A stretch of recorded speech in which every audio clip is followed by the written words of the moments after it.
Eh bien, salut à tous et à toutes, c'est Gold. On se retrouve pour la deuxième partie de notre théorie à la Gold numéro 2 sur Five Nights at Freddy's 1 et 2. Et oui, là voilà la timeline de hype sur FNAF 1 et FNAF 2. Oui, je l'avais oublié. Je suis con. En tout cas, aujourd'hui du coup, je vous retrouve, comme dit, pour la deuxième partie. Et dans celle-ci, du coup, je vais vous retrouver dans toutes ces parties. Non, enfin la moitié. Ce qui reste, quoi, du coup. Et vous aurez donc mon interprétation. Ici, le temps où je vous montre cette timeline de hype, vous l'aurez pendant toute la durée de l'introduction de cette seconde partie.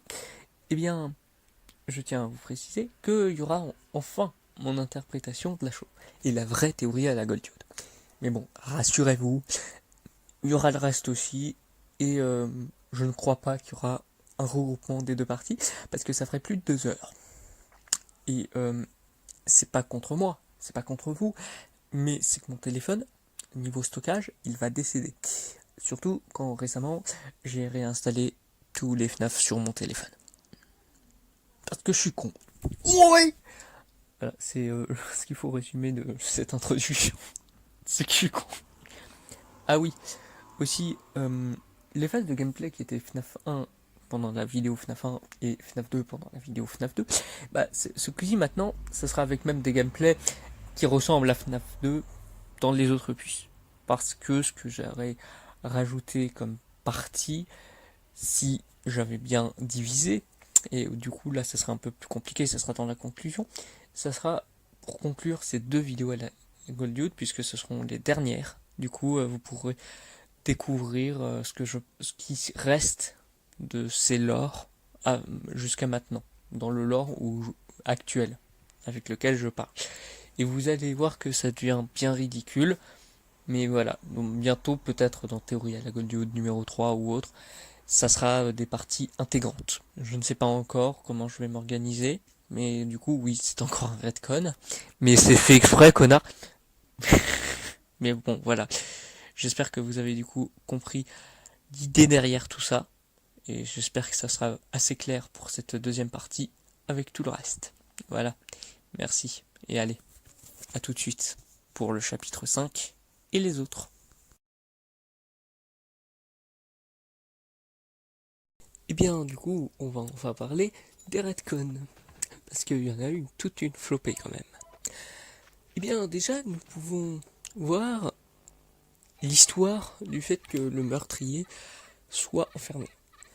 Certes, ça se confirmera beaucoup plus avec les suites, mais en fait, ce que je veux dire, c'est que si quelqu'un se fait aussi rapidement arrêter et mis en prison,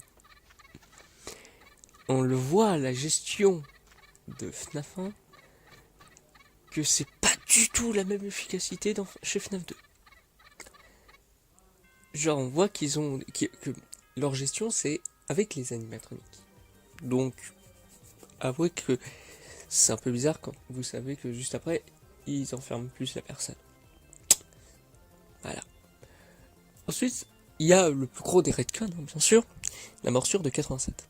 C'est même pour ça qu'avec un ami, le ROM, que vous allez retrouver normalement fin du mois avec le Dumb Debate numéro 2, je ne donne toujours pas le thème, mais en tout cas, dans celle-ci, on avait remarqué qu'en fait, dans FNAF 2, c'était la morsure de 87, tout ce qui fait flipper et tout.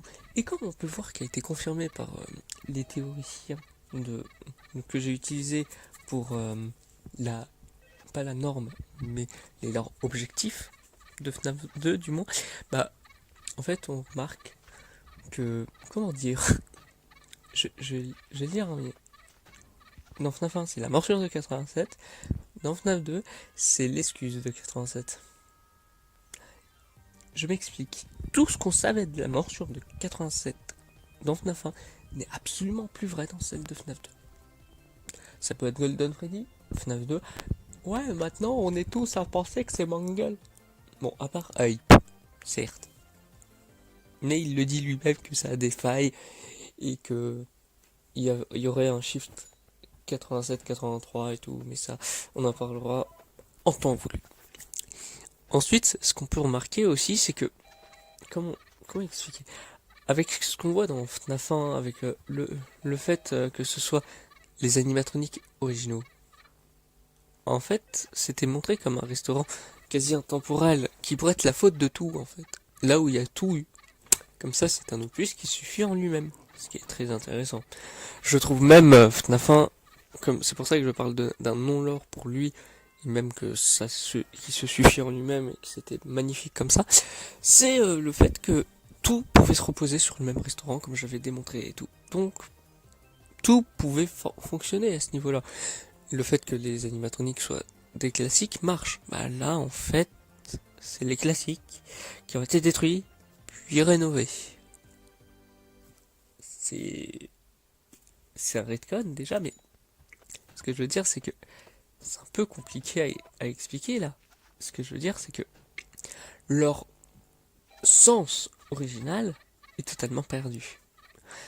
Également, parlons du coup pour Golden Freddy. Eh bien, maintenant, Golden Freddy serait le Fredbear. Oui, dès FNAF 2, j'en voyais qui se demandaient si c'était le cas. Parce que c'est comme ça. Ça semble être un ancien costume et que donc pouvait être réutilisé dans l'ancien restaurant. Et vu qu'il est même en mauvais état, que ce soit dans FNAF 1 ou FNAF 2, c'est sans doute que c'est un vieux truc et qu'ils ne veulent pas y toucher. Ensuite, ce qui peut plus ou moins être retcon, ça on ne sait pas, c'est le fait qu'il y ait que le nombre de tueurs double. Parce que dans FNAF 1, c'était bien montré qu'il y avait une personne qui était accusée. Certes, c'était pas une personne accusée, un coupable forcément, mais c'était montré comme le coupable quand même. Ça serait un petit peu con de nous montrer, tiens, regarde, ce mec s'est fait arrêter. Mais il était innocent. La police, c'est de la merde. Black Light... j'arrête. Mais là, du coup, le truc, c'est là où je veux en venir. C'est ce qu'on peut considérer qu'il y a eu un doublement de meurtriers. Et le nombre de victimes aussi, d'ailleurs. Dans FNAF 1, ça passait de 2 à 5, ou de 0 à 7, comme vous le souhaitez, encore une fois. Et là, maintenant, c'est soit 6, soit 11, soit tous les animatroniques sont hantés, soit l'endroit est aussi hanté comme FNAF 1. Mais on n'a plus des trucs sur les murs. On écrit plus sur les murs. Dommage. Donc, est-ce que tout ça c'est des retcons ou pas? Ce n'est qu'un point de vue subjectif, et c'est même pour ça que je vous renvoie à une prochaine vidéo. Pas Concept Theory 5, mais Concept Theory 6 sera sur les retcons. Voilà, ça c'est annoncé. Voilà. Maintenant, après avoir spoilé ce que va être le Concept Theory 6, je vous retrouve avec le chapitre 6, parce que je vais pas vraiment donner tous les retcons. Ce serait comme compter... Bon, enfin, bref, on y va.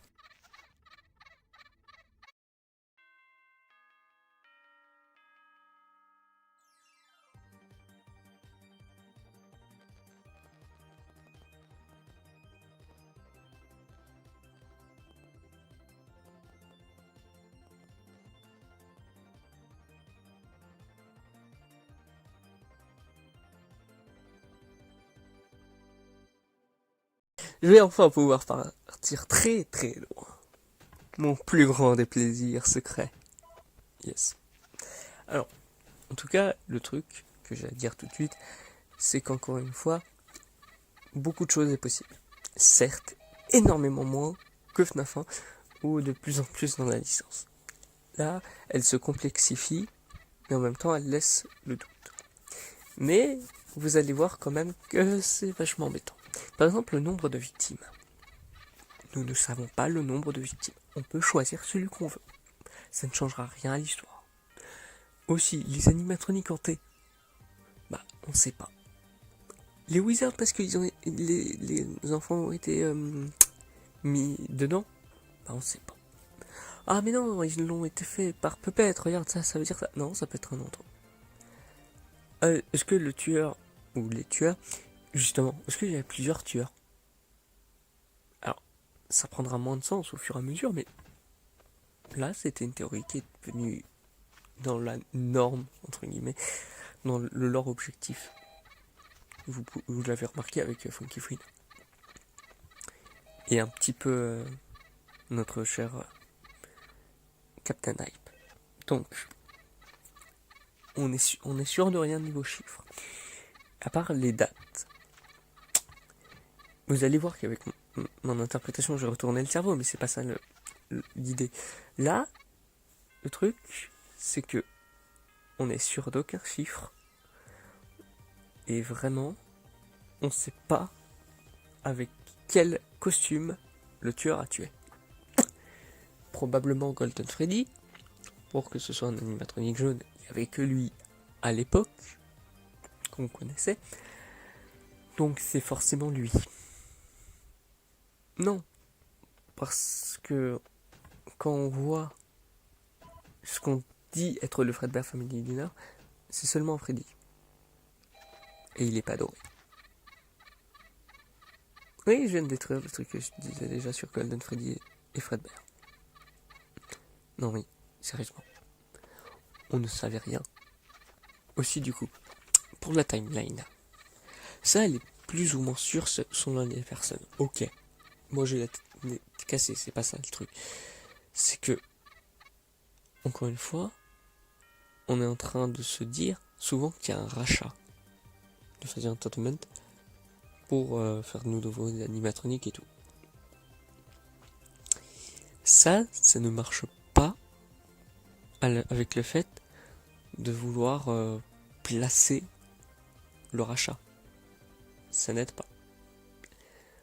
Aussi, énorme souci. Allez, le plus gros truc qu'il faudrait résoudre dans FNAF 2, Mangle. Est-ce que elle vient d'un ancien restaurant ou juste elle était détruite? Non, je rigole. Non, je rigole. Oui, c'est bien le débat garçon ou fille. Eh ben, le genre de Mangle est qu'on doit s'en foutre. Non, pas se branler dessus. Non, c'est dégueulasse. Putain. Je sais que Pirata vient de le faire. Ah, je vise des gens. Bref. Le truc, c'est que ce soit pour toutes ces possibilités bordéliques, faut faire très attention à ça. Faut essayer juste de toutes les analyser, si on a le cerveau pour et si on veut bien, pour essayer de comprendre que il y a tellement de possibilités qu'il ne faudra jamais dire, même si c'est selon soi, si on veut faire plus un objectif pour le montrer au plus de monde, pour moi c'est mieux d'essayer de montrer toutes les possibilités. C'est ce que j'essaye de faire le plus possible. Je vais pas toutes les montrer parce que Scott a vraiment une écriture très particulière qui fait énormément de rêve, mais en même temps elle est très mystérieuse, mais parce que c'est un bordel sans nom, on va être franc. Mais là du coup le truc avec FNAF 2, c'est que on commence à être dans la complexité, mais qui assume celle-ci. Là, c'est par exemple, ce que je veux dire, c'est que FNAF 2 est montré comme une suite directe, mais c'est en fait révélation, c'est après qu'elle. Bah, en fait, ça se joue dessus, c'est fait exprès. Mais là où ça ne marche pas, c'est le fait que ça sera plus tard. C'est quand il va surenchérir. Il fera jamais, quand il fera ce type de vanne, en fait, bah, ça sera pour de vrai. Je donne le meilleur exemple. Elle pointed, tiens, mais c'est un jeu in-lore. Ah bah tiens, toute la licence c'est un jeu in-lore. Voilà. Par exemple. Donc, au final aussi, là, on voit que le schéma qu'on peut utiliser entre FNAF 1 et FNAF 2, c'est que FNAF 1 était le stand-alone implaçable, entre guillemets, bien sûr, et FNAF 2, le préquel. Donc, le 3 sera la suite. Le sera la fin. La globalité. Et c'est même pour ça que là, dans les possibilités qu'on peut donner à FNAF 2, entre FNAF 1 et FNAF 2, et ben, c'est le fait que pardon, excusez-moi. C'est l'emplacement des animatroniques. Est-ce qu'on peut considérer quels sont les anciens animatroniques? On me dirait que ça changerait à la timeline, ou rien de très important, mais en fait, si. Parce que, déjà, que par rapport à FNAF 1, c'est par ici, mais on ne sait pas où placer les meurtres. pas les meurtres qui pourraient être faits dans FNAF 2, bien évidemment. Ou avant ou après.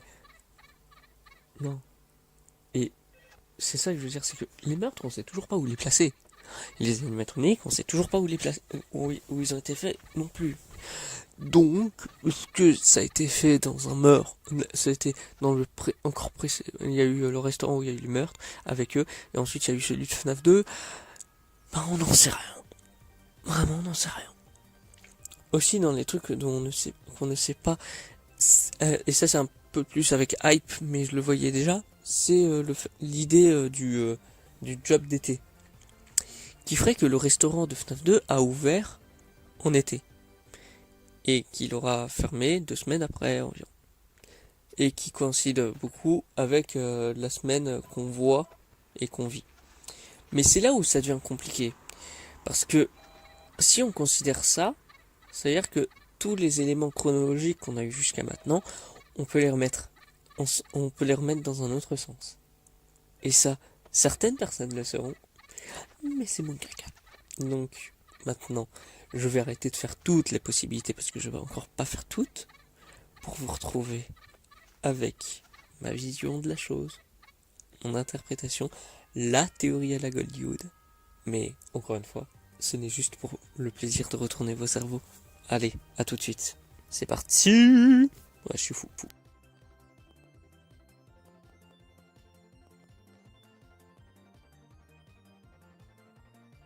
Voilà enfin mon interprétation du lore entre Five Nights at Freddy's 1 et Five Nights at Freddy's 2. Ça me fait plaisir de faire ça. J'attendais ça depuis si longtemps. Non, sérieusement, j'y vais. Est-ce que ça m'a patienté tellement? Non, faut pas déconner. Ça me fait plaisir aussi de décortiquer tous les développements théoriques de Funky Friend et de Captain Hype pendant plus de 5 heures sur chaque vidéo. J'ai adoré. Enfin bref, aujourd'hui, sur ce chapitre, sur mon interprétation, je vais vous retourner le cerveau, littéralement. Et donc, en commençant par ça, eh bien, je vais commencer par l'élément qui va fâcher le plus facilement, parce que c'est drôle. FNAF 2 se passe bel et bien après FNAF 1. Voilà, vous en faites ce que vous voulez. De plus, pour les personnes assez pointilleuses ou qui ne comprennent pas ce que je dis parce que ça casse trop le crâne, eh bien, j'ai écrit sur la timeline que je vais vous présenter. Voilà, si certaines personnes les voudront, prévenez-moi, j'essaierai le plus facilement, enfin le plus simplement qu'il soit, de vous l'envoyer par exemple en PV Discord. Voilà, vous en faites... Non, je vais pas refaire ça. En tout cas, maintenant, exposons la timeline que je vais vous proposer, date par date. Mais à l'instar de la première vidéo, quand c'est avec moi, les dates, il faut pacifier les dates données bien sûr, et il faut faire très attention. Déjà, avant aussi de proposer la timeline, je tiens à préciser qu'un élément qui est argumentatif pour les raisons de pourquoi FNAF 2 se passe avant la fin, eh bien, je vais démontrer tout ça en expliquant. Tous ces arguments seront expliqués. Excusez-moi si je suis pas clair. Ce que je veux dire, c'est que par exemple, l'idée, le fun guy est vivant dans le 2 et meurt à la fin du 1, j'ai une explication.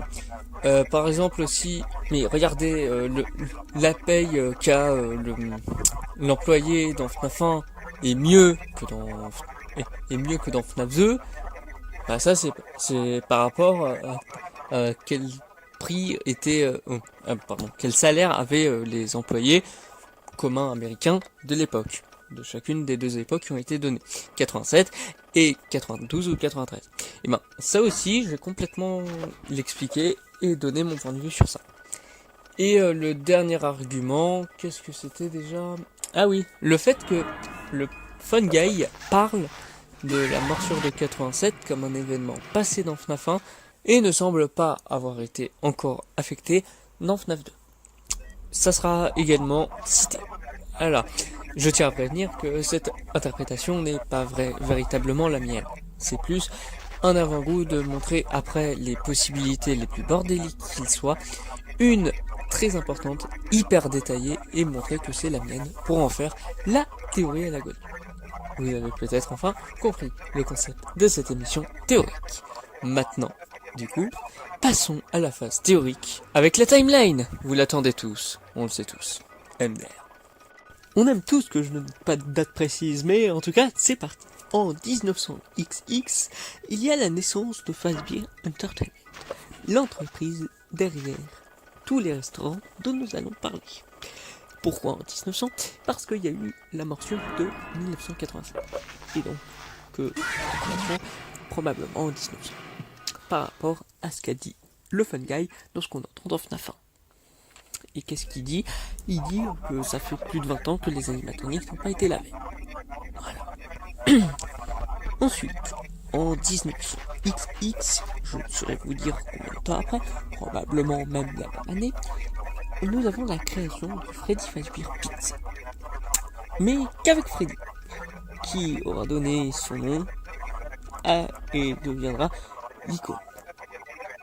C'est même pour ça qu'avant, c'était plus le Fredbear Family Dinner, donc avec Fredbear, qui fut délaissé pour une version moins coûteuse de l'animatronique.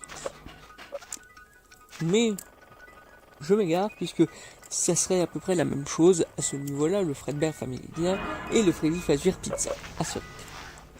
Et d'ailleurs, le meurtre de l'enfant qui entrait Puppet sera mis sous silence vu l'énorme succès du restaurant. Vu que l'animatronique était plutôt au début Fredbear, l'ours doré, mais vu le succès grandissant en plein milieu du meurtre, Fredbear est devenu Freddy et le Fredbear Family Dinner est devenu le Freddy Fazbear Pizza. Et Freddy est quand même resté l'icône. Et c'est même pour ça que le Fun Guy, dans les derniers appels de FNAF 2, il se trompe en disant, il se croit se tromper en disant le Fredbear Family Dinner. C'est que il a changé de nom en plein succès. En tout cas, ce meurtre, comme dit, sera mis sous silence, que ce soit par les autorités ou le restaurant, vu que au final, personne ne pointera cette disparition, et c'est même pour ça qu'on ne l'a jamais notifié dans la franchise actuellement. Que ce soit la franchise Freddy Fazbear Pizza ou la franchise Five Nights at Freddy's avec Five Nights at Freddy's 1 et 2. Ensuite, nous avons donc l'ouverture d'un plus gros Freddy Fazbear Pizza pour maintenir 4 animateurs. Et qui sera le Freddy Fazbear Pizza qu'on verra dans vous allez voir. Avec maintenant 4 animateurs. Freddy, Bonnie, Chica et Fox. Et il y a aussi du coup notre Fredbear, notre ex-Freddy, qui était doré, qui finalement, comme il a été remplacé par Freddy pour une icône moins coûteuse, parce que un animatronique jaune, ça devait coûter une blinde, parce que c'était peut-être en doré peut-être, Golden Freddy, était donc bien son costume de rechange à présent. Mais il y a aussi la création de Puppet. Et c'est là où il réussira à insérer, et c'est là où justement cette animatronique qui a été créée peu de temps après va hanter la première âme va hanter la Puppet, tout simplement. Pourquoi ? Probablement parce que c'est la création de Fazbear Entertainment de l'époque la plus humaine. Parce que le reste c'est des animaux. C'est des animatroniques. Ensuite, c'est là où justement il y aura les premières victimes qu'elle va réussir à insérer. Et justement, le meurtrier va refrapper en juin, le 26 juin 1900XX, avec le meurtrier refrappe avec 2 puis 5 meurtres dans le restaurant, et celui-ci perdra l'entreprise perdra sa première flopée d'argent pour même décider de s'équiper de caméras de surveillance. Ça sera une première. Il sera vu de tous et permettra son enfermement. Ça sera la période citée dans les journaux de FNAF. En 1900 XX, les animatroniques peuvent toujours se déplacer de jour pour permettre une ambiance plus présente que jamais, et au final, le meurtrier lui relâché par manque de preuves. Avec ses arguments de son emplacement louche d'il y a X années. En été 1900 XX, Foxy Go Go Go se produit avec le meurtrier qui trafique les animatroniques pour que ces carcasses réanimées se taisent à jamais sur lui. Il se rira même sur le design qui a été donné pour Pink Eye, mais qui est pour moi le même meurtrier, pour lui faire comprendre que hey, tu peux rien faire, tu peux pas me sauter dessus. C'est même pour ça qu'on sentait qu'il était probablement pas hanté, mais comme le Purple Guy peut déjà les avoir trafiqués, voilà. Et non, il ne rigole pas, il ne sourit pas, juste parce que il voit le boule de Foxy et qu'il est zoophile et mécanophile. Je sais que c'est possible, mais je préfère pas que ce soit là, même pour ma timeline. Je sais que c'est absurde ce que je dis, mais merde, quand même, j'ai pas envie de mettre des trucs comme ça.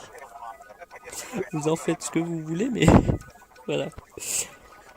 En tout cas, nous avons aussi la semaine. Du coup, Foxy ne pourra rien faire au Purple Guy alors qu'il aura vu 5 nouveaux meurtres. La semaine sera donc dégradante pour la compagnie qui se battra sans fin pour être rachetée. Et ça sera du coup les derniers journaux de FNAF 1 qui parleront de ça, mais ça sera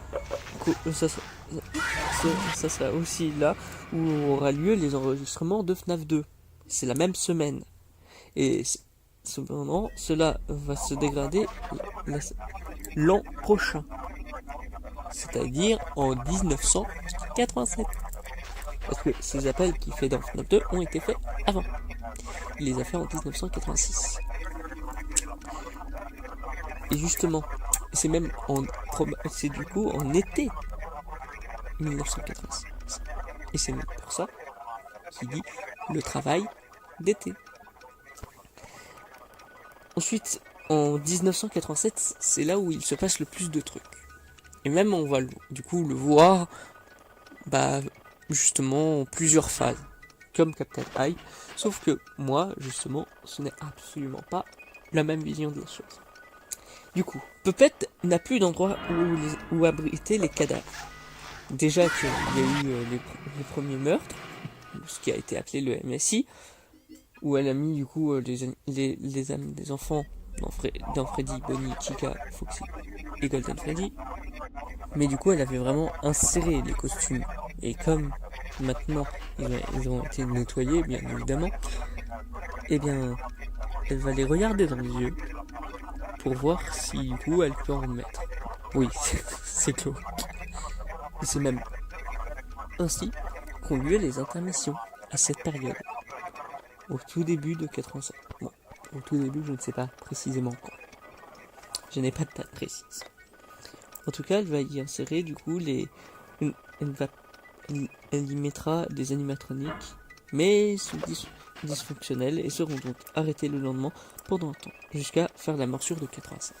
Parce que justement, ils vont découvrir que essayer de ne pas les nettoyer tout vont les mettre dans un mauvais état. C'est même ce qui va créer la morsure de 87. C'est même pour ça que le Fun Guy en parle de la même soirée. Donc, enfin, dans ce qu'on entend, bien sûr. Le fait que les animatroniques sont justement n'aiment pas être lavés, et du coup que évidemment lui aussi ne serait pas en très bon état et que il serait pas super joyeux, si vous voyez ce que je veux dire. Et que donc ils ont créé la morsure de 87 peu de temps après.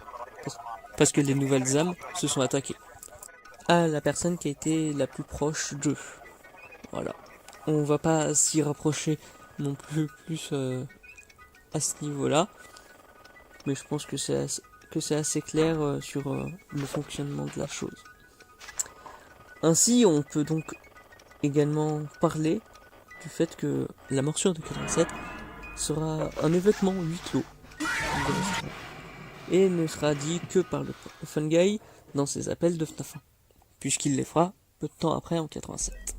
Il pensera même que ce sera la fin du déplacement libre des animatroniques et et du coup on laissera le Fun Guy lui faire continuer ses appels de FNAF 1 parce qu'on n'a pas entendu ce qu'il avait dit. Mais comme il travaillait lui dans, dans la gestion des caméras de surveillance, comme il l'avait dit, mais pas de la manière qu'on pouvait le croire, il ne travaillait pas comme lui. Et du coup, en voulant terminer sa semaine, eh bien, il sera donné dans FNAF 2 ce qu'il aura dit. Et non, il ne sera tout. Il se fera tuer justement en plein enregistrement et un cinquième message sera fabriqué pour n'y porter aucun sens. C'est que il est mort, il avait dit un truc qu'il fallait pas, juste après il meurt, pour montrer que tout ce qui a été dit n'avait aucun sens, go faire fabriquer un cinquième. Le restaurant du coup sera finalement abandonné un temps, vu que personne ne veut bosser dans ce restaurant jusqu'à l'arrivée de Mike Schmidt, la victime de 87. Et il sera plutôt bien payé pour l'époque, pour qu'il dise du bien de l'entreprise, mais vu qu'il est curieux sur ce qui entoure l'entreprise, il écoutera les appels de Fun Guy et se fera licencier d'avoir manipulé les animatroniques après ce qu'a dit le Fun Guy, d'après ce qu'il a entendu. Dès la mention de la morsure de 87, il ne va plus aller si bien. Il en perdra la tête avec des hallucinations traumatisantes comme les animatroniques qui l'attaquent ou encore les It's Me. La compagnie a réussi à trouver des fonds après plusieurs mois grâce à la réputation qu'en a donnée Mike. Cela va permettre à l'entreprise d'ouvrir une nouvelle pizzeria pour une grande réouverture qui ne va au final durer que 2 semaines. Car le prix qu'a donné aussi l'État pour la conception des nouveaux animatroniques a été bien trop cher. Il fallait donc détruire ces animatroniques au plus vite pour reprendre la ferraille défectueuse qui servira sans doute à autre chose. Voire peut-être la réouverture du premier Freddy Fazbear Pizza. Voilà la timeline que j'ai créée. Juste pour retourner le cerveau. Je tiens également à préciser que le cas du Fun Guy qui appelle pour prévenir d'un souci ou pour vous, il parle quand même clairement des animatroniques de FNAF 2. Dites-vous que je n'en ai pas parlé, mais il pouvait être en fabrication. J'ai bien dit que la morsure de 87 était un événement huis clos. Et que du coup, c'est possible que ce soit bel et bien un animatronique de FNAF 1. Mais qu'aussi, du coup, il peut y avoir eu les animatroniques de FNAF 2 qui étaient dans les idées. Et donc, que le Fun Guy, sans savoir son futur et celui du restaurant, a évidemment essayé de créer, pour ainsi dire, une idée de ce que pouvaient être les animatroniques et son avis au préalable. Par exemple, le fait qu'il aimait beaucoup Foxy et le fait qu'il détestait Monkey. Est-ce que c'est satisfaisant? Non, bien sûr que non. À part le fait que j'ai fait un truc qui était très vu à l'époque, mais sans vraiment aller au fond comme moi je viens de faire, sur le fait que FNAF 2 se passe après FNAF 1. Il n'y a jamais eu vraiment de preuves. Encore une fois, ce n'était que pour retourner le cerveau volontairement. C'était une blague, c'était un troll. Ça plairait pas à des gens, oui, c'est pas fiable. Mais, encore une fois, je n'ai jamais dit que mes théories étaient fiables. Depuis quand une théorie qui est faite pour retourner le cerveau et pour montrer que rien n'est fiable dans une licence, c'est fiable? Mais donc, est-ce que je suis fiable? En tout cas, maintenant, je vous retrouve pour le chapitre final de cette vidéo, puis la conclusion. Mais du coup, le chapitre 8, bien sûr, c'est je regroupe l'ensemble des choses qu'on sait. Et oui, je finis sur ça pour ce chapitre. Non, on ne sait pas qui a fait la morsure de 87 dans mon idée. Comme ça permet de faire que chacun ait sa vision avec les éléments que j'ai donnés, et qu'en plus, que ce soit dans FNAF 1, on montrait que tout le monde pouvait être coupable, et que que ce soit Freddy, Bonnie, Chica, ou Foxy, ou Golden Freddy. Et que dans le 2, c'est déjà plus complexe. Pour certains, pour Captain Eye par exemple, c'était Golden Freddy dans FNAF 2 et 3, mais 3 on n'en parle pas, et qu'à partir du 4 c'est Mangle, mais on n'en parle pas d'elle non plus, donc on s'en fout. Et pour Frankie Quinn, ça a toujours été Mangle, plus ou moins, avec l'idée du lobe frontal et tout, qui était assez mis en avant et qui sont restés tous les deux d'assez grandes normes, et que c'est pour ça que j'en ai parlé dans le chapitre 4, si je ne dis pas de bêtises. Ainsi, je finis mon, entre gros guillemets, mon interprétation de ce lore, qui est le premier à l'assumer, le premier à continuer et à faire une histoire avec ça. Donc, vous en faites ce que vous voulez. Moi, je vous dis au chapitre 8, Zébrdi.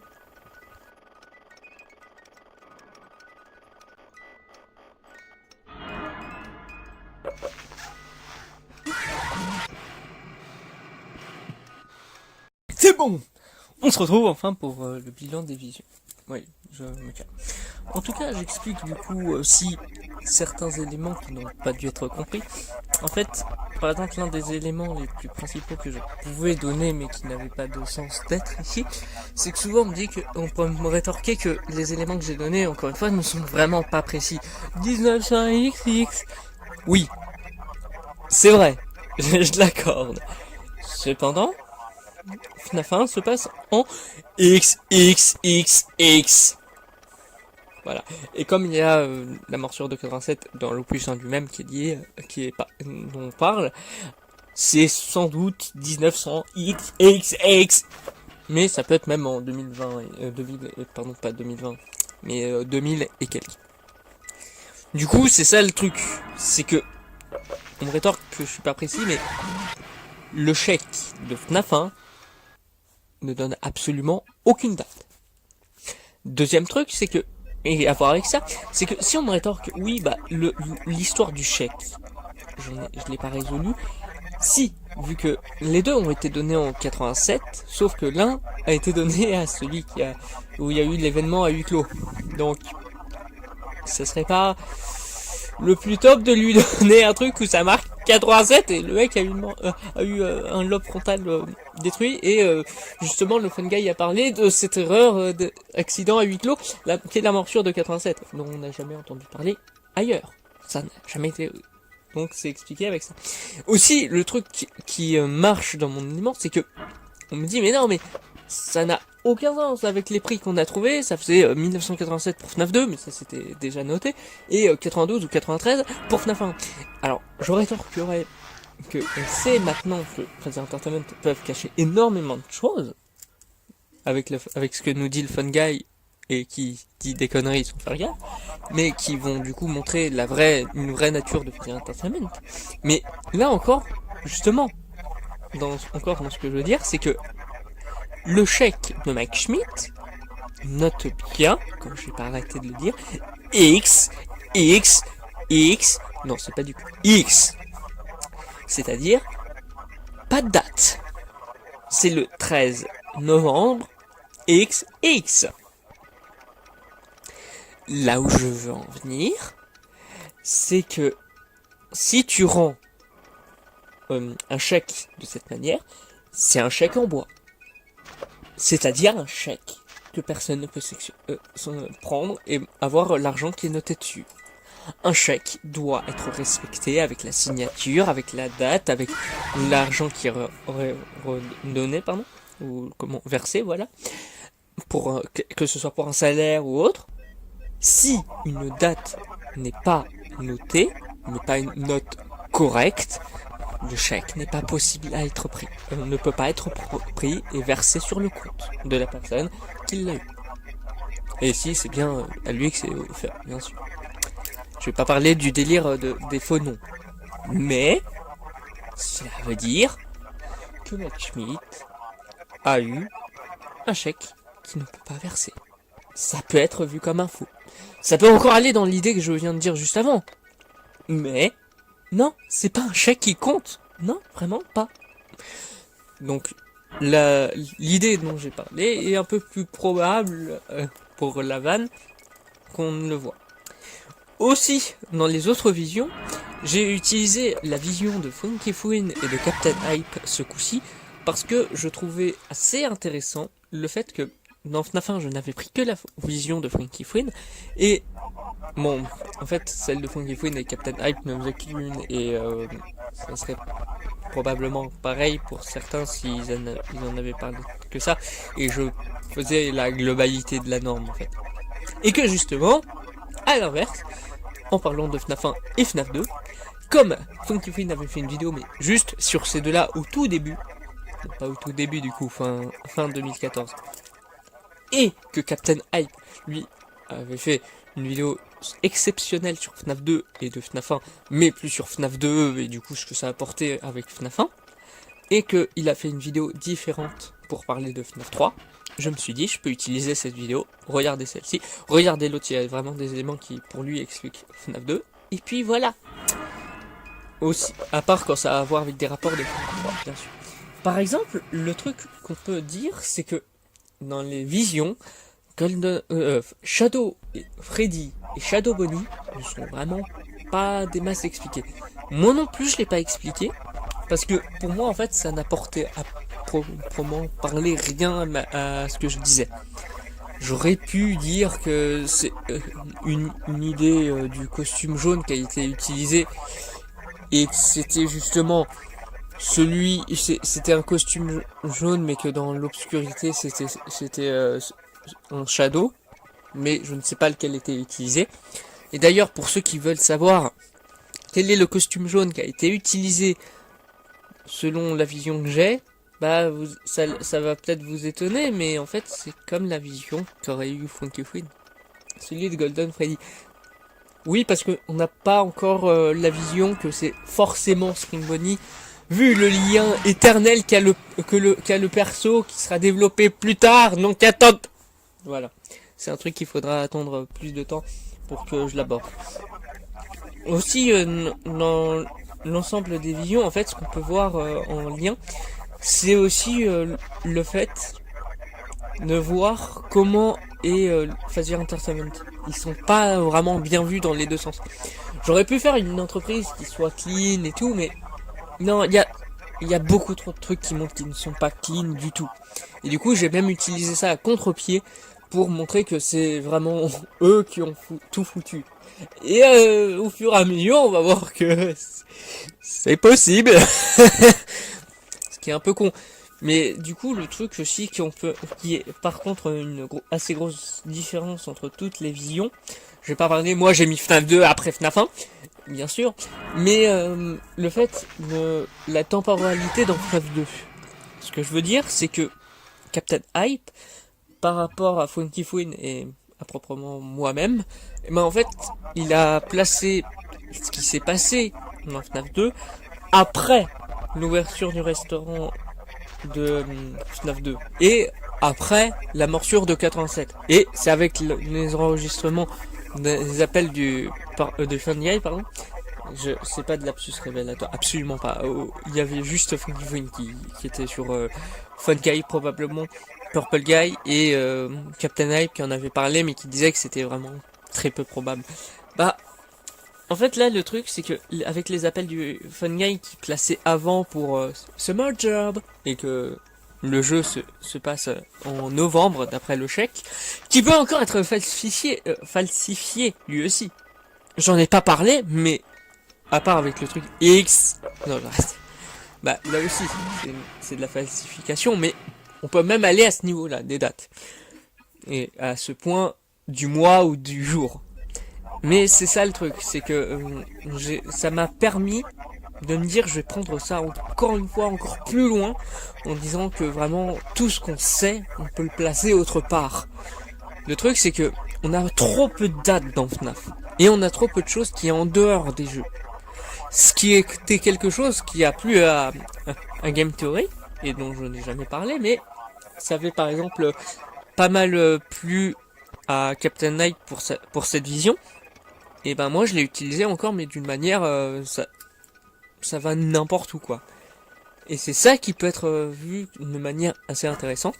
Aussi dans si je veux faire un bilan entre guillemets de toutes les visions qu'il y a eu, parce que c'est que des visions là, hein, c'est pour bien comprendre, cerner ce que je veux dire. Ce que je ferai après par exemple, c'est après la conclusion, je résume tout, que ce soit cette vidéo ou les deux parties, ou les théories à la Goldiode jusqu'à maintenant sur FNAF. Enfin bref, le truc c'est que dans toutes les visions, le truc qui revient toujours, c'est le fait de faire que tout soit... Il y a tellement peu de dates, il y a tellement... Il y a tout... Comment dire? Il y a tant de choses qui semblent être ailleurs. Je veux dire, c'est que t'as un élément qui est donné, mais qui n'a rien à voir avec celui qu'on voit actuellement. À part justement avec le côté background. Le lore, en lui-même, par définition, c'est le background. Je le sais bien. Mais souvent, c'est le background de l'endroit en lui-même. Et c'est à proprement parler le cas. Mais c'est jamais... c'est un truc qui date de tant d'années, mais qu'on ne verra jamais. C'est juste... On en parlera, mais vraiment à peine. Mais au fur et à mesure d'en parler à peine, t'en parles à peine, t'en parles à peine, t'en parles à peine, mais tu fusionnes tous et on en parle à peine. Au final, t'en parles énormément. Et on a les détails. Sauf que non, on n'a pas les détails. Et c'est ça qui fait que FNAF a tellement de visions. Et c'est même pour ça qu'encore une fois, c'est une théorie de concept, dont je parlerai sans doute. Non, le concept même de théorie dans FNAF depuis le début n'a pas de sens. C'est des possibilités. On peut théoriser ce qu'on veut, ça n'en valera pas moins qu'une autre, pardon. C'est ça qui est con, c'est ça qui ira toujours de plus en plus loin, et c'est ça que je veux dire avec les visions. Les visions sont des possibilités et non des théories. Tout n'est que spéculation. Aussi dans les éléments dont je n'ai pas parlé. Je n'ai pas parlé de Balloon Boy, Gigi, parce qu'ils n'apportaient rien. Même à l'époque, il n'y a aucun théoricien qui disait Balloon Boy fait lui. Sans doute, on a Funky Fwin qui, si je ne me trompe pas, je n'ai plus les tirets que j'ai fait sur les détails de sa vidéo. Non, il n'a pas... Je crois qu'il avait juste dit que Balloon Boy était sans doute là où il repose l'une des dernières victimes parce que c'est le truc le plus humain. Mais je sais plus du tout si c'est sur cette vidéo ou autre.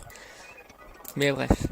La conclusion que je ferai sur toutes ces visions de la chose, de FNAF 1 et 2, c'est le fait de parler que Scott piège.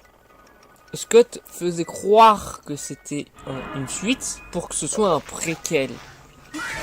Là où je veux en venir pour que c'est un lien avec la conclusion, c'est le fait que si on reconnaît que Scott essaye de nous piéger, c'est que on ne sait pas à quel point ça peut aller.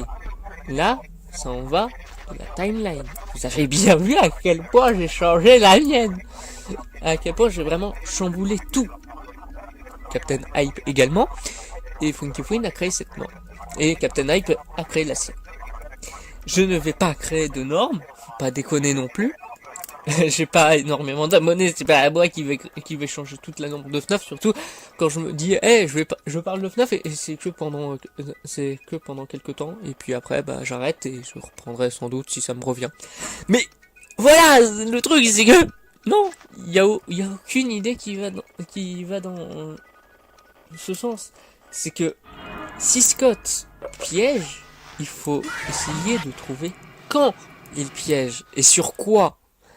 Parce que ce que je vois énormément, c'est que on dit juste sur le côté temporel. C'est hyper important.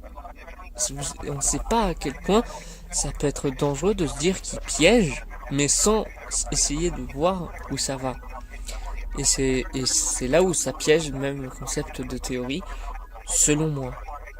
Et c'est même pour ça que je vous retrouve pour la conclusion, pour absolument tout conclure. Ainsi, je vous laisse et place à la conclusion de Théorie à la Goldiode ou voire même les théories à la Goldiode. Et ah oui, pour ceux qui veulent être sûrs de ça, oui, c'est la dernière sur FNAF avant un long moment probablement. Allez, place à la conclusion.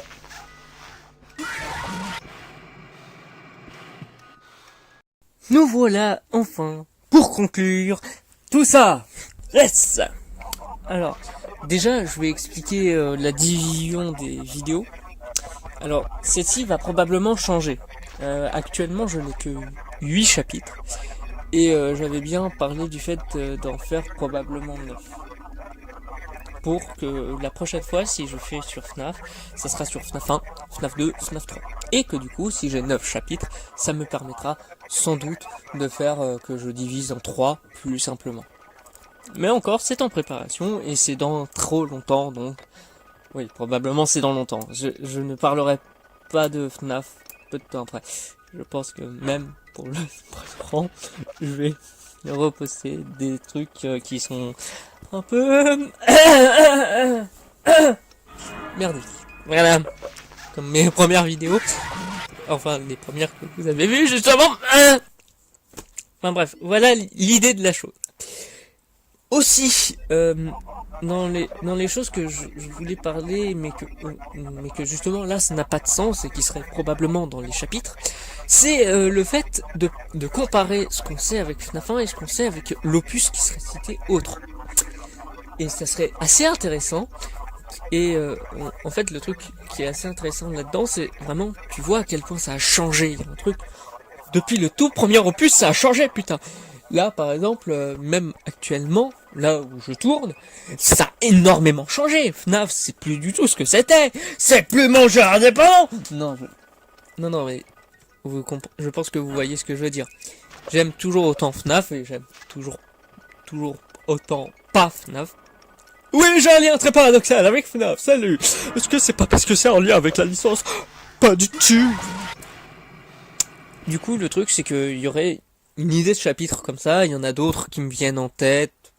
Donc, dites-vous que très probablement, pour la théorie à la Goldwood numéro, je ne sais pas combien, puisque j'en parlerai, je ferai des théories à la Goldwood sur d'autres univers, bah, j'en ferai sans doute de nouveau pour FNAF, puisque c'est à la base sur FNAF, donc si je veux rajouter des chapitres et tout, c'est mieux de le faire sur la licence dédiée.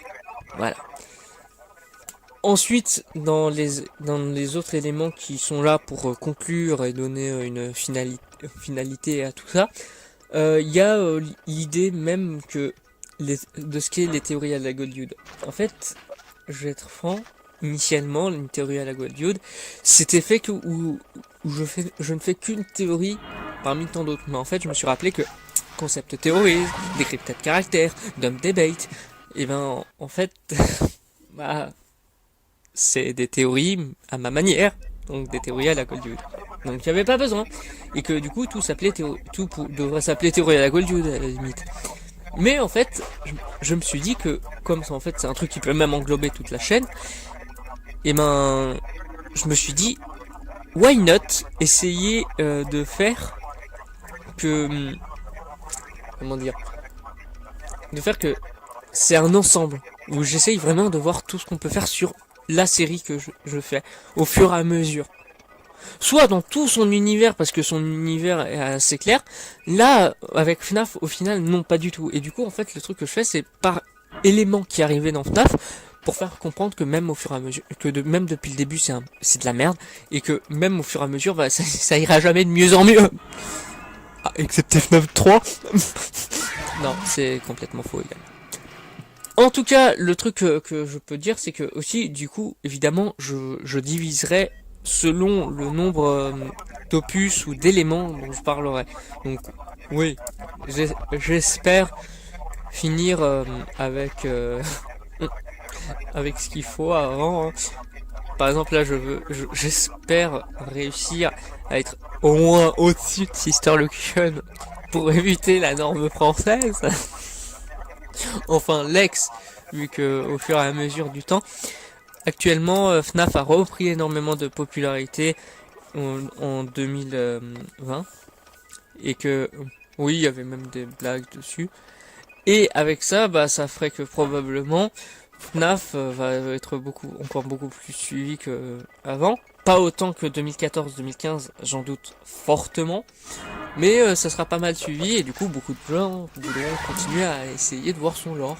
Parce que c'était ce qui était principal il y a encore 6 ans. Si on considère qu'on était en 2020, parce que on est en 2022, et je me fais chier comme un rat mort. C'est même pour ça que j'ai une vidéo. Salut. Ouais. Si vous voyez que je fais des vidéos, c'est parce que j'ai que ça à foutre. Par exemple, le Dump Debate avec le premier Dump Debate, c'était dans un bunker. Et bon, voilà. Je pense que vous avez l'idée de la chose.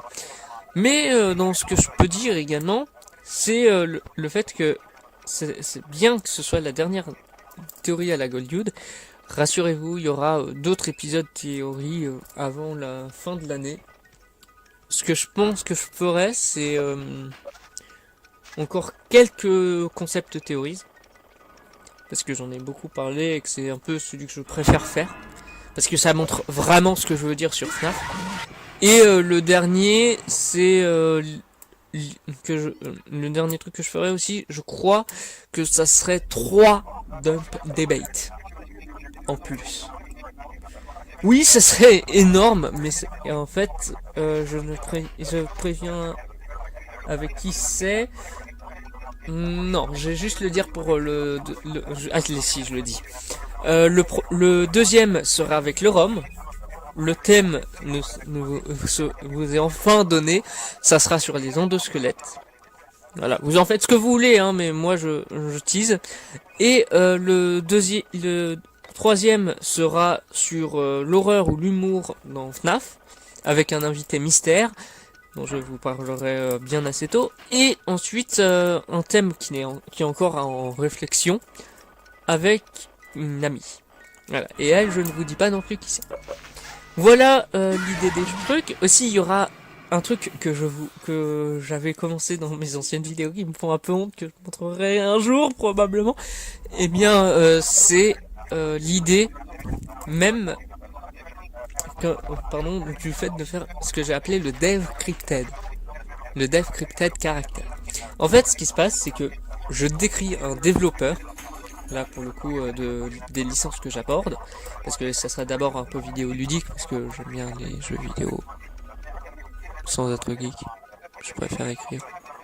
Alors enfin bref, le truc qu'il y a à savoir là-dessus, c'est que je prendrai un élément de son histoire, que ce soit avec son histoire de sa vie, comme l'histoire de ce qu'il a créé. Et du coup, Scott, je ferai un decrypted sur Scott Cawthon, et du coup, je ferai des réflexions avec ce qu'il a fait dans ses jeux, dans l'histoire, dans le lore de FNAF, et ce qui s'est passé dans sa vie. Et vous allez voir, je pense que ça peut être intéressant. Ça serait une de mes premières vidéos essais que je montre, parce qu'au fur et à mesure, j'ai l'impression que mes vidéos se tournent vers ce format, ce qui est cool, parce que vu ce que je veux faire plus tard, c'est philosophe, ça va être cool. En tout cas, je pense que vous voyez où je veux en venir. Donc ça, c'est tous les teasers qui ont été dits. Maintenant, pour conclure sur toutes les théories à la Goldwood en elles-mêmes, en fait, le concept des théories à la Goldwood, je l'ai déjà expliqué. Mais en fait, l'idée, par contre, du fait que je théorise de cette manière, en fait, ça vient du fait que j'essaye de chercher toutes les possibilités et que du coup, après, j'essaye de à peu près toutes les montrer parce que je peux pas tout expliquer. Déjà que ces vidéos font plus d'1 heure, on ne serait pas rendu si j'abordais vraiment. Mais là, le truc, c'est que elles me servent d'idées pour montrer tout ce que je veux dire. Et mes émissions théoriques ont tout un sens, mais les théories à la Goldwood sont pour moi les plus importantes au niveau, pour ceux qui veulent comprendre le lore. Les concepts théories, c'est pour comprendre ma vision de FNAF.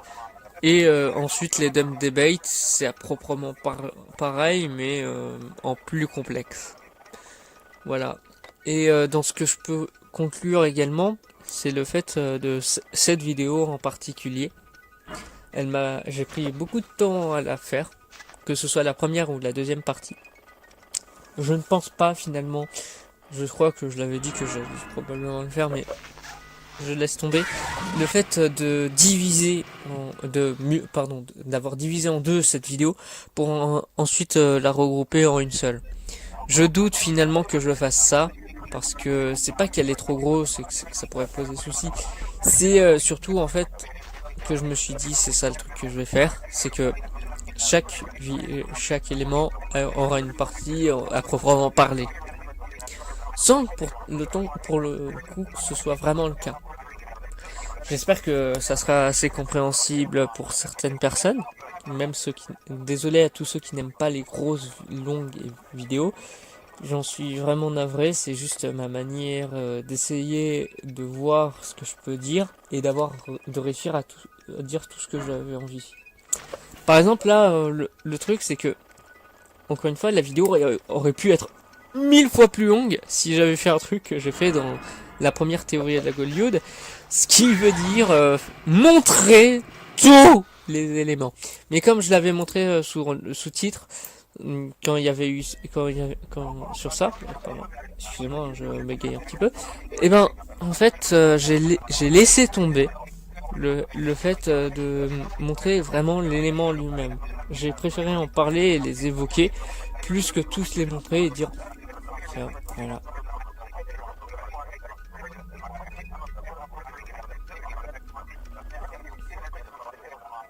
Mais du coup, tu vois, ouais, je vous ai fait peur. Excusez-moi.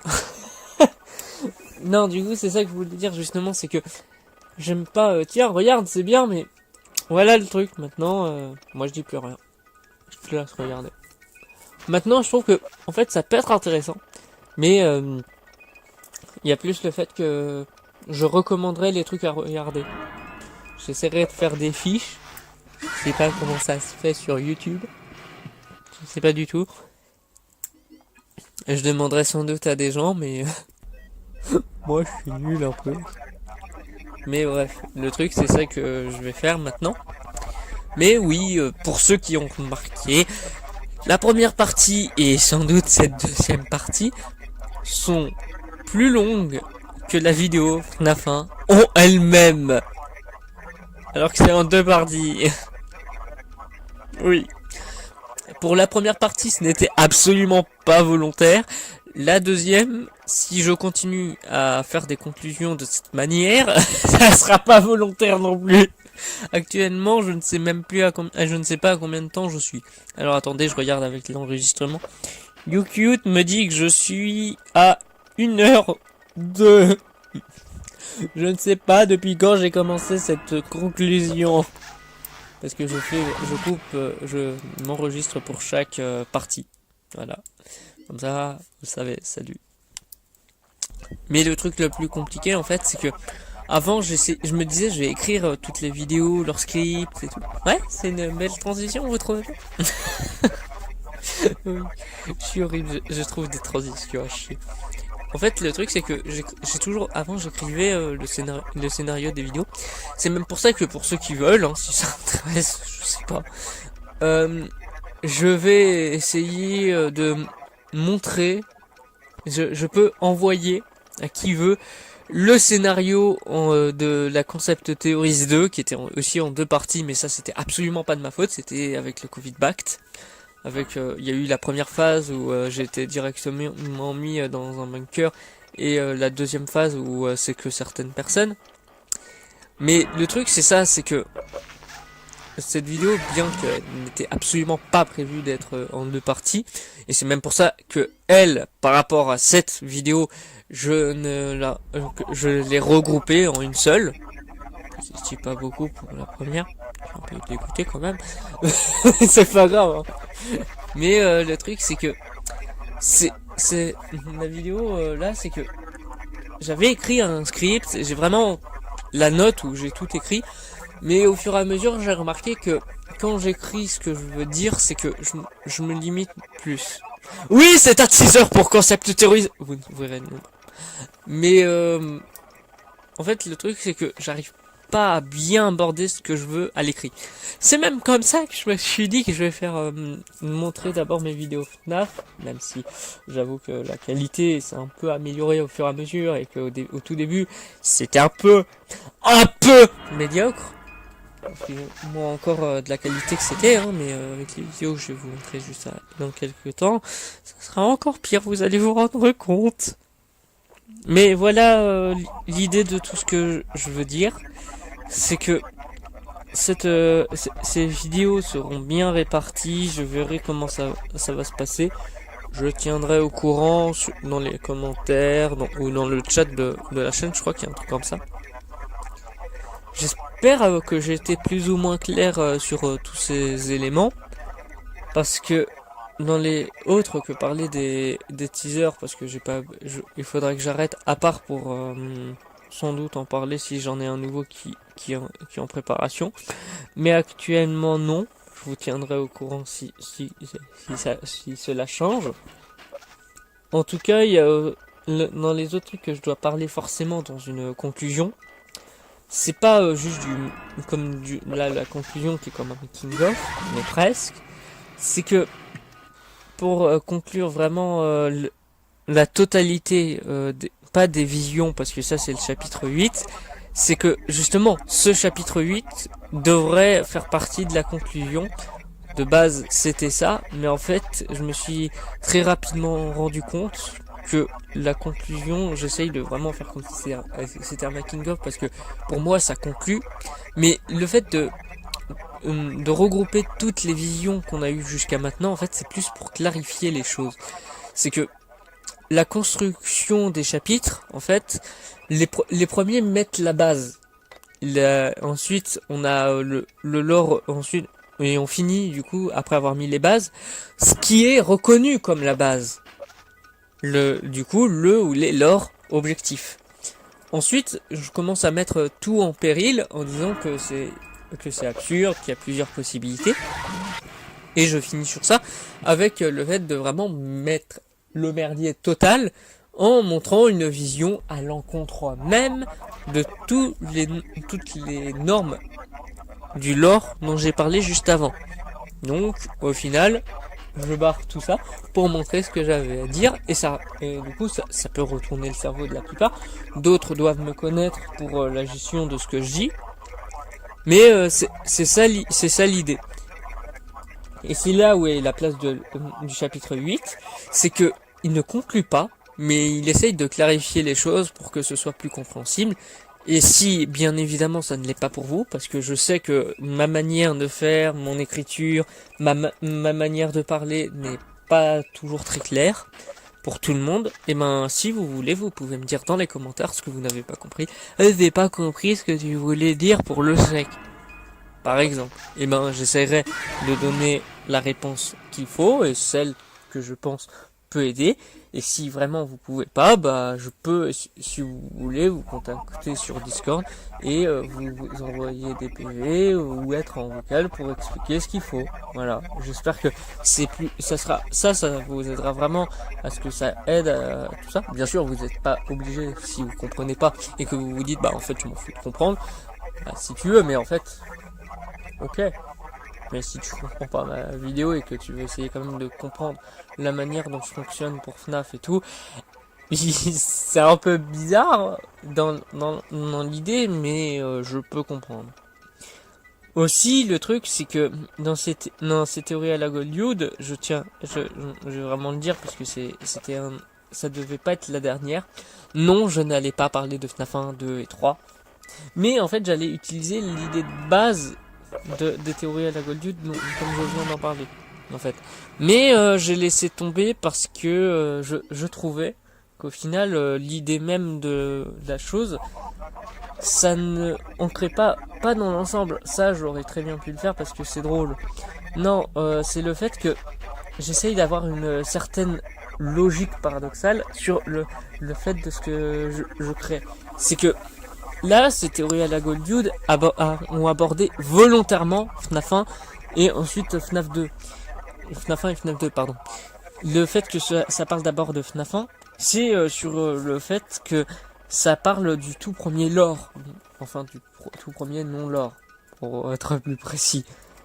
Et où, justement, je montre que même là où tout a commencé, là où tout le monde pourrait se dire, bah c'est le truc de base, donc c'est forcément le meilleur truc, bah ça a merdé.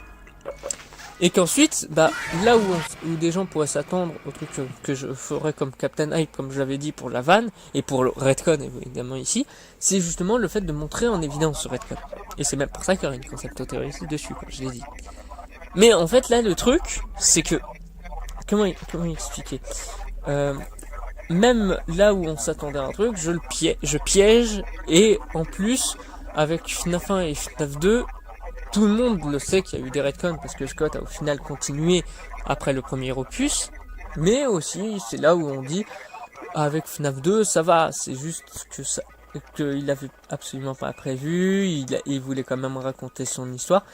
Je peux comprendre, c'est totalement louable, je vois la vision de la chose, mais au final non, faut pas non plus rendre ça angélique complètement, puisque ça a quand même c'est un truc qui a continué ce qui suffisait en lui-même. C'est même pour ça que je dis que c'est un non-lore, et que quand je dis que ça suffit en lui-même, c'est que juste ce lore, même s'il n'est pas explicatif, bah en fait ça va. Quand t'as un truc unique en son genre qui n'arrive pas à s'expliquer, bah en fait les gens vont essayer de le retourner dans tous les sens comme je l'ai fait, mais au final c'est pas grave, c'est un truc qui est tout seul, donc t'as juste ce truc où c'est comme un casse-tête, ça va, un casse-tête. Mais quand tu fais que ce casse-tête grandisse, et que même avec la suite où on essaye de mettre des éléments stables, en fait ça marche pas. Non, là, sur cet élément, par contre, non, je peux pas le dire. Il y a même avec FNAF 2, non, il y a rien qui est sûr. Et c'est encore une fois, oui, la manière dont je vois FNAF. Rien n'est sûr, tout n'est que possibilité, rien n'est théorique. Et donc c'est triste, mais j'essaye de vraiment montrer cela. Et donc j'espère que vraiment j'ai beaucoup parlé, mais au moins j'espère avoir été clair sur la vision, le concept des théories à la Goldwood, des théories en général, et comme c'est celle qui représenterait le plus mes théories, bah j'explique ça ici. Et oui, ça allongit la vidéo, mais au final, bah ça ferait que elle fera vraiment l'heure 13, si je ne me trompe pas. Et oui, j'allais pas faire 11h13 juste pour mettre la date du 13 novembre, hein. Je suis pas fou. Mais par contre, ce que j'ai fait, c'est que la première partie, pour ceux qui l'ont déjà vu, est sortie effectivement le 11 novembre. Donc la date de sortie de FNAF 2. Et donc qu'elle était assez... et que FNAF 2 a été vraiment vieux à cette époque. Ça me fait toujours aussi bizarre de savoir ça. En tout cas, on va sur la dernière ligne droite de cette vidéo, puisque je vous remercie d'avoir regardé cette vidéo jusqu'au bout, alors que je sais que c'est chiant de m'entendre parler, dire tout et rien à ce point-là. Ça a l'air même plus d'être du FNAF, puisque c'est FNAF, on ne saura jamais le définir vraiment. Et moi, je vous dis pour une prochaine vidéo, pas une théorie à la Goldwood, pour de nouvelles théories, et pas la d'édition de oui, bien sûr, mais de nouvelles horizons à ce niveau de théorie vidéoludique, et probablement bientôt autre chose. Mais en tout cas, moi, je vous dis à la prochaine Concept Théorise, et si je dis pas de bêtises, c'est Concept Théorise 5, la numérotation. Et ah oui, dessus je me suis trompé, j'ai dit un truc sur le fait qu'il y allait avoir la première de la vidéo Concept Théorise 2. Je m'étais trompé. Allez.